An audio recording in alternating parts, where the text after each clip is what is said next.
Hello everyone and welcome to the channel. So in this video we'll be talking about salaries in the UK.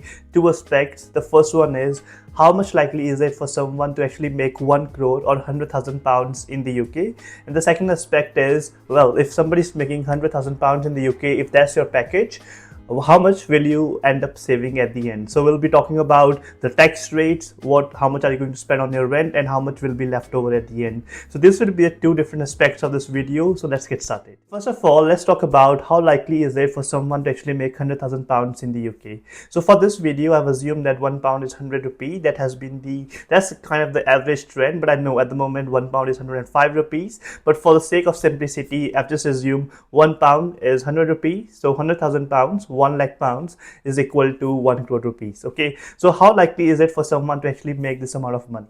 So if you look at the graph which is on your screen, so the mean salary in the UK is actually £36,800, and if you're someone who is actually making beyond £63,000, to be precise is £62,800, you're already in the top 10% of UK earners. So with this graph, it is quite easy for you to infer that in order to make £100,000 is going to be a hard challenge, because the mean salary is actually £36,800, and the median salary is actually even lower. That's the amount of salary which a lot of people are making, which is £31,500, so which is even lower than the mean salary. So you can say that going to £100,000 is already going to be 70,000 in excess of the average median salary. And now another graph which I'll be showing you is, so in order for you to now maximize your chance to make £100,000, which industry you are likely to be in, right?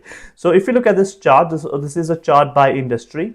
So if you're in finance and insurance, energy, mining, scientific, information and communication, construction, these are the top 5 to 6 industries.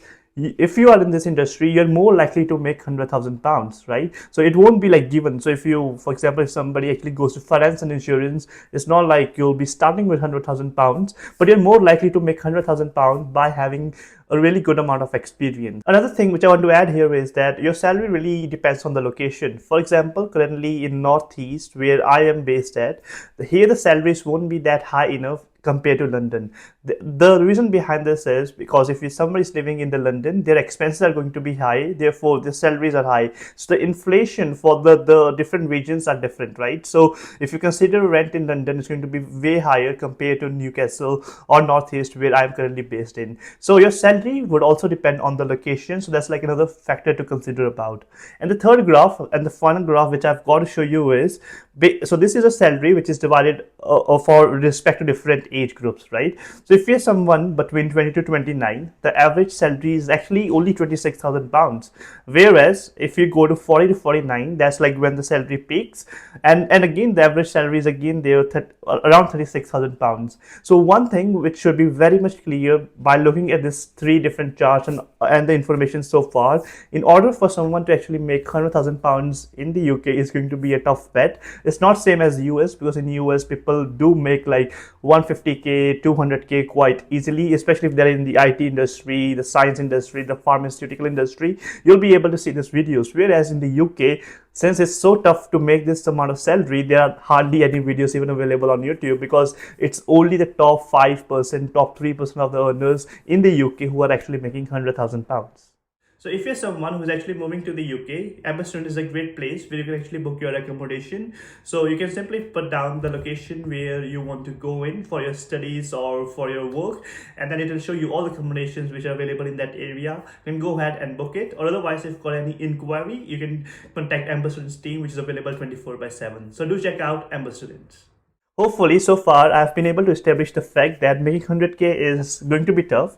But let's say if you're in finance industry, you've got a good amount of experience and you're based in London, and you are going to actually make £100,000 if those things match up and align pretty well. So now let's do a bit of a breakdown. Let me take you through what are all the different expenses which comes in the UK, right? So your salary is £100,000. So if you look on your screen, I've done a quick calculation. So your take home pay would be £68,000. So despite the fact that you're earning £100,000, taxes, the money which you get in your bank account is only going to be 68,000 pound in the UK, right? In your bank account, you're eventually going to have 68,000 pound. So where does the remaining 32,000 pounds actually go? This 32,000 pound actually goes in the taxes, and the UK is one of those countries where taxes are pretty high. And I've done a further classification. So if you look at your income tax, it's going to be around 27,500 pounds.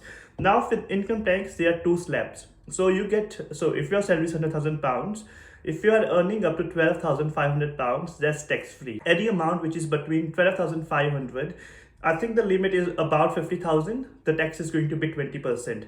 So that amount of money is going to be deducted at 20% tax rate. Anything which is above 50,000, in our case, the high end is 100,000, that 50,000 is going to be taxed at 40%. So as a result, you end up actually having a big amount of tax. In this case, it's about 27,000 pounds. Then also you got to pay something called national insurance in the UK, which is another 4,800 pounds. And national insurance is something which covers for your benefits. That's how the government is able to give you the benefits, which is through your giving you the medical benefits, marriage allowance, unemployment allowance, and those kind of things. Child allowance. That's why you are going to pay national insurance. So now you know that we've only got 68,000 pounds left. What's next, right? So what are the expenses in the UK?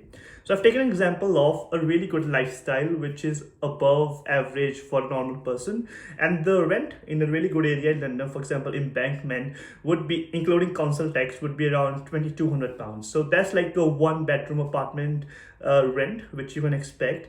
Again, this is again on a high end. There are areas in London where, if you live slightly in the outskirts, this amount you can simply reduce it by 50%. You can even afford somewhere around 1,200, 1,300 pounds. You can get 1-bed apartment. But we're again assuming for this person earning 100,000 pounds, he wants conveniences in his life. He don't want to travel from far away. He wants to live in the city, right? So we're assuming in this example 2,200 pounds to be your rent. Public transport. So if you're traveling through metro, it's going to cost you 150 pounds. But let's say in this case, this person has got his own car, and the car is like a Mercedes S-Class. Well, let's assume a car which is around 32,000 pounds in cost, and on a monthly basis, the EMI or the monthly installment will come around 700 pounds. And you will consider other expenses of 400 pounds for your car, which goes into its fuel, parking charges, and etc. So that's the fixed cost which goes into your car. Now moving to the next expense, which is around food. So for groceries, you will be expecting to spend around 300 pounds. Eating out, I'm assuming twice on a weekend, and you're spending around 50 pounds per day. So it's essentially 50 multiplied by 8. It's going to cost you around 400 pounds eating out. That might be with your friends and family members. And then another 200 pounds if you're going for pubs, for a few drinks every single day in a week. So which is 4 times, assuming again 50 pounds on drink for one single event. So it will be taking you around 200 pounds for that. So now if you do a total of all these expenses, it will come around 4,350 pounds.